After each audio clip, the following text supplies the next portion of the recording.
যে একটা দেশের সেনা প্রধান আর একটা দেশ সম্পর্কে কিভাবে বক্তব্য দিতে পারে, এটাকে আপনি কিভাবে দেখেন?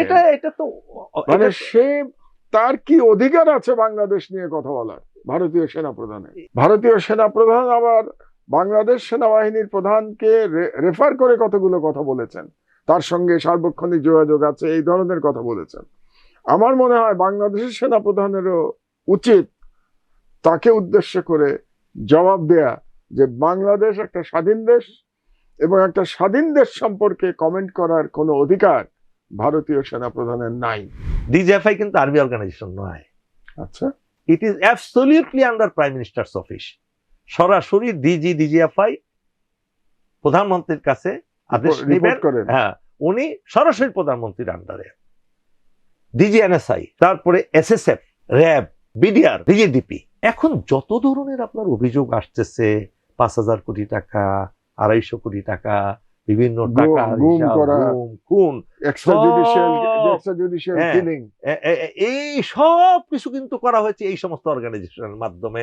সেনা প্রধানের কিছুই করণীয় ছিল না, এবং এগুলো চলতো কিন্তু সরাসরি পৃথিবীর ইতিহাসে সবচেয়ে নিকৃষ্টতম একজন সামরিক অফিসার, পৃথিবীর ইতিহাসে বলতেছি, তারিক আহমেদ সিদ্দিকী, একেবারে অজিত দোভালের হুবহু প্রতিচ্ছবিটা।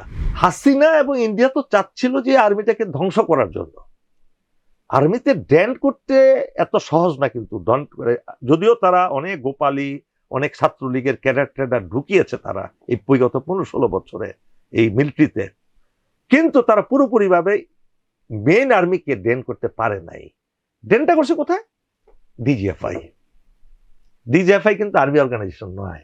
হাসিনা বলছিল যে পুলিশ যদি গুলি করতে পারে সেনাবাহিনী পারবে না। যেমন ওয়াকারুজ্জামানকে আমি জিজ্ঞেস করেছিলাম, বলেন স্যার আমি তো প্রস্তুত ছিলাম, শহীদ হওয়ার জন্য প্রস্তুত ছিলাম আমি, কিন্তু আমার দেশবাসীর বিরুদ্ধে তো আমি যেতে পারবো না।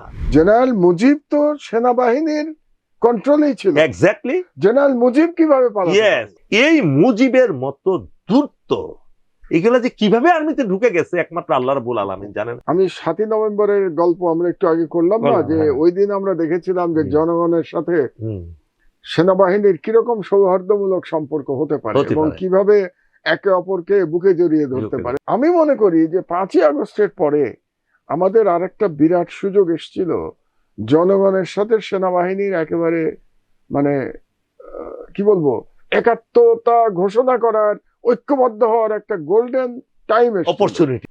সেনাবাহিনীর অধিকাংশই তারা দেশপ্রেমিক, তারা দেশের সভরেন্টি রক্ষা করতে চায় এবং তারা হাসিনার দুর্নীতি এবং জুলুমের বিরুদ্ধে ছিল।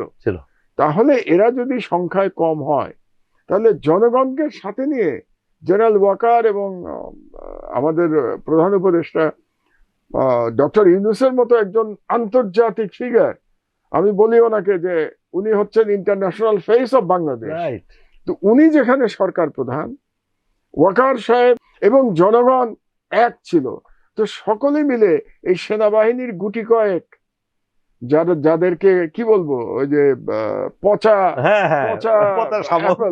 আপেল বলেন, পচা আপেল, এদেরকে কেন মানে আইনের আওতায় নিতে পারলেন? বাংলাদেশে যে কোনো কারণেই হোক জনগণের সাথে সেনাবাহিনীর একটা দূরত্ব তৈরি হয়েছে। এই দূরত্ব ১/১১ থেকে শুরু হয়েছে। তার মানে এই দূরত্ব শুরু হয়েছে জেনারেল মঈনের মাধ্যমে।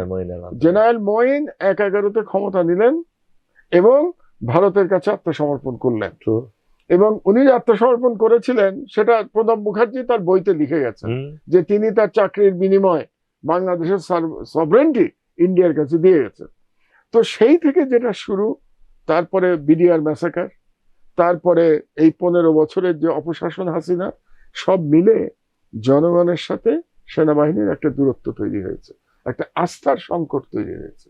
আর বাংলাদেশের মতো একটা ক্ষুদ্র দেশ, যার চারপাশে ভারতের মতো একটা ট্রিমেন্ডাস হেজেমনিক পাওয়ার, যে পাওয়ার কোন দেশের স্বাধীনতায় বিশ্বাস করে না, যে পাওয়ার সাউথ এশিয়ায়, দক্ষিণ এশিয়ায় কন্ট্রোল করতে চায়, হেজেমনিক কন্ট্রোল প্রতিষ্ঠা করতে চায়, সেই পাওয়ারের বিরুদ্ধে যদি আমাদের টিকে থাকতে হয়, তাহলে জনগণ এবং সেনাবাহিনীর ঐক্য অপরিহার্য।